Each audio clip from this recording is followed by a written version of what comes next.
geographic. It's very geographic. And people are scheduling their births. They're like Thursday at noon, I'm having my baby. and people are being encouraged that that's okay Right. to do. Right. No, I was going to mention two things came to mind. One thing that comes to mind is the Ricky Lake movie. Have you seen it? Okay.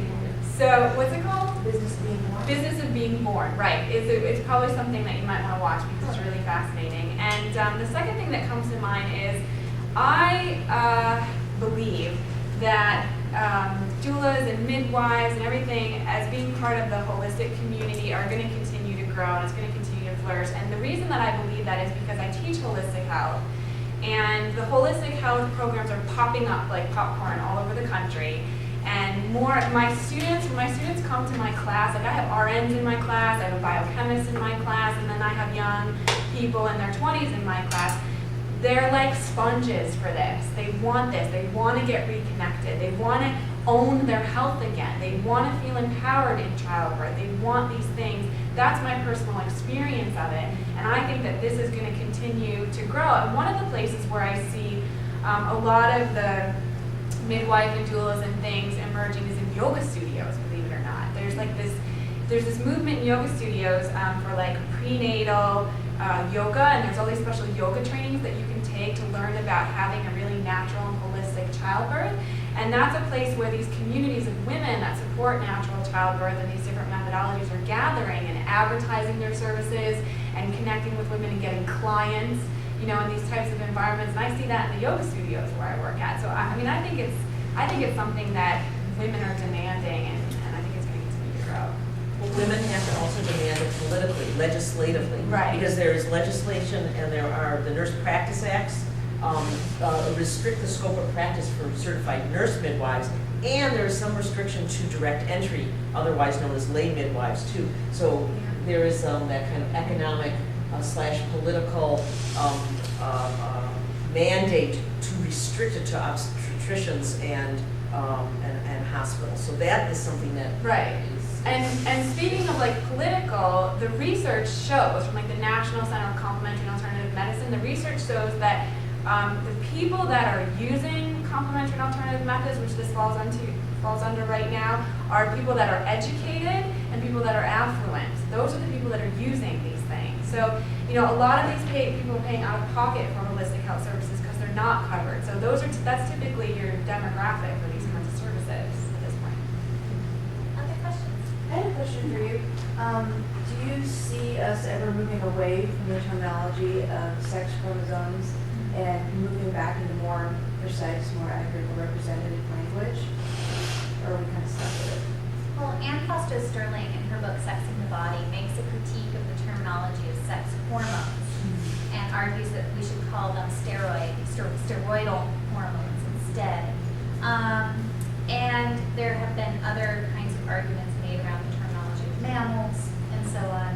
And, you know, I mean, I don't want to place too much stock in terminology as being able to change things, but language does matter.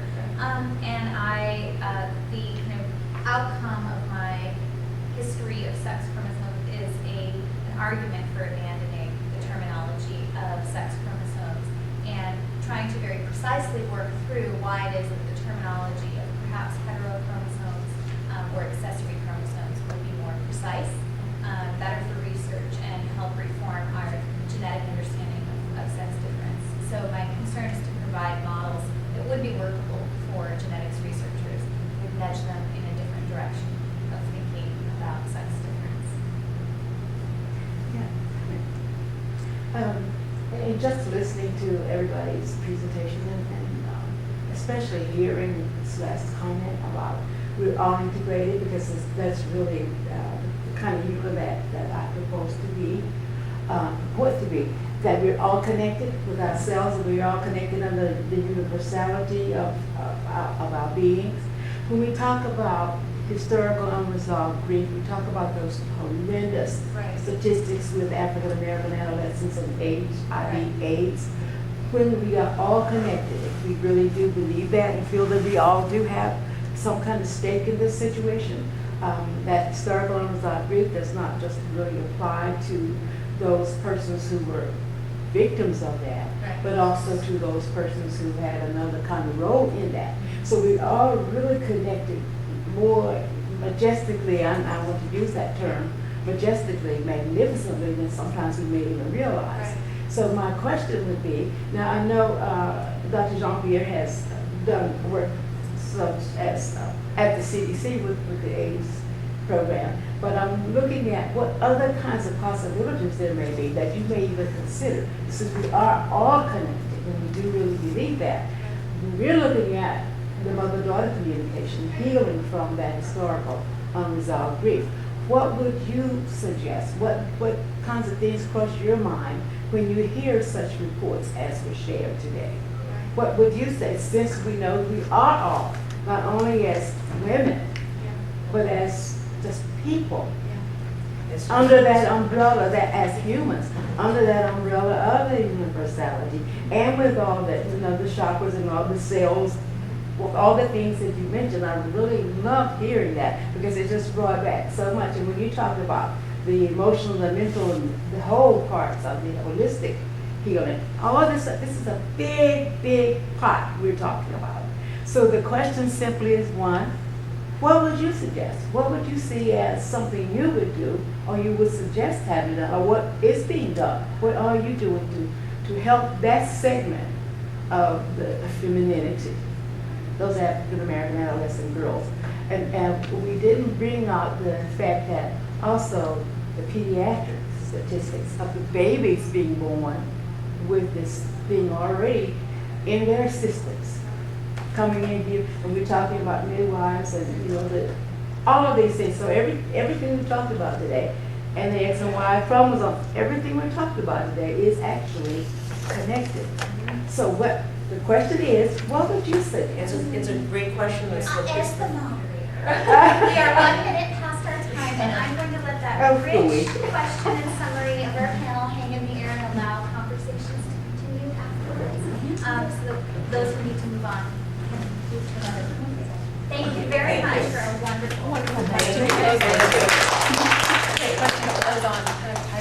It's everything. Yeah, I think that's a great question, and I think the way what occurs to me is praxis, and resistance and praxis. So exactly what I think my work is grounded in, to use methodologies and analysis that continues to cross disciplines and boundaries of all the different domains of humanity, from sexuality to color to class, gender, everything, to keep pushing those issues, just as you're talking about, and just as Larry was talking about, just to keep pushing them, to show the connectivity.